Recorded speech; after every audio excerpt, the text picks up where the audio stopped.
Pada beberapa tahun terakhir, pemerintah terus mendorong pembangunan di seluruh wilayah Indonesia melalui Proyek Strategis Nasional atau PSN. Pembangunan ini sangat diperlukan untuk mendorong pertumbuhan dan pemerataan ekonomi nasional.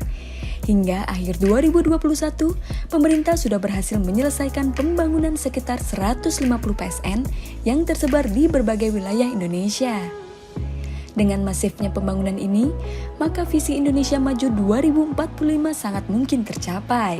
Infrastruktur ini kita kerjakan dan nanti akan terus tetap dilanjutkan.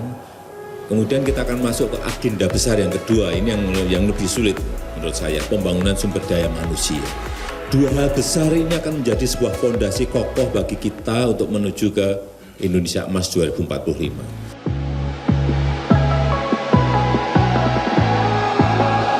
Kendati demikian, dalam 2 tahun terakhir, kondisi dunia termasuk Indonesia sangat dipengaruhi oleh dampak pandemi COVID-19.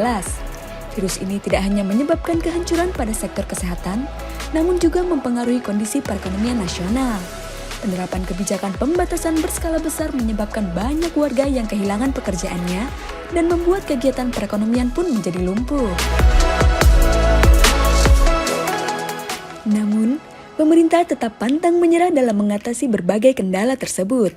Sejak 2020, pemerintah dengan gencar terus berupaya mengendalikan penularan COVID-19, khususnya ketika lonjakan kasus terjadi akibat varian virus yang terus bermutasi.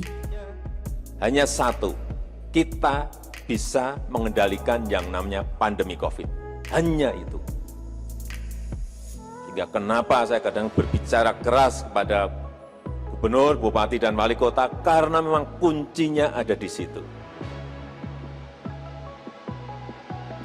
Tanpa kita bisa mengendalikan COVID, jangan berharap yang namanya pertumbuhan ekonomi itu ada. Pemerintah juga berkomitmen bahwa pengendalian virus ini harus dibarengi dengan upaya pemulihan ekonomi nasional. Hal ini mengingat kedua sektor tersebut sangat berkesinambungan, sehingga tanpa adanya upaya pemulihan ekonomi, maka taraf hidup masyarakat akan tetap terpuruk di tengah pandemi COVID-19 yang belum juga berakhir. Tantangan kita terbesar saat ini adalah bagaimana menyiapkan program pemulihan ekonomi yang tepat. Dieksekusi dengan cepat, dengan kecepatan. Karena itu saya minta semua skema program pemulihan ekonomi yang telah dirancang, saya harapkan, saya minta, dan saya ingin pastikan ini harus segera operasional di lapangan.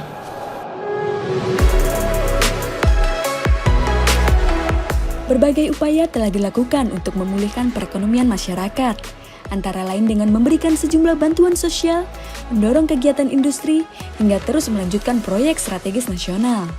Pemerintah juga bekerja keras untuk mempercepat program vaksinasi COVID-19 di Indonesia guna mencapai kekebalan kelompok atau herd immunity, sehingga masyarakat dapat kembali beraktivitas dengan normal. Melihat ketidakpastian pandemi COVID-19, maka berbagai skenario terburuk harus terus diantisipasi. Terbaru, varian Omikron telah terdeteksi di Indonesia.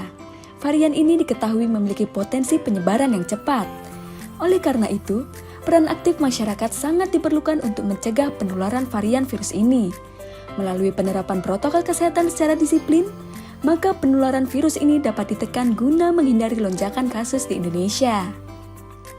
Berbagai studi termasuk laporan WHO menyebutkan varian Omikron memang lebih mudah menular.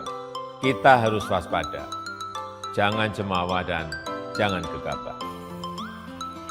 Saya tidak akan pernah bosan untuk terus mengingatkan, selalu gunakan masker, menjaga jarak, dan jangan lupa mencuci tangan.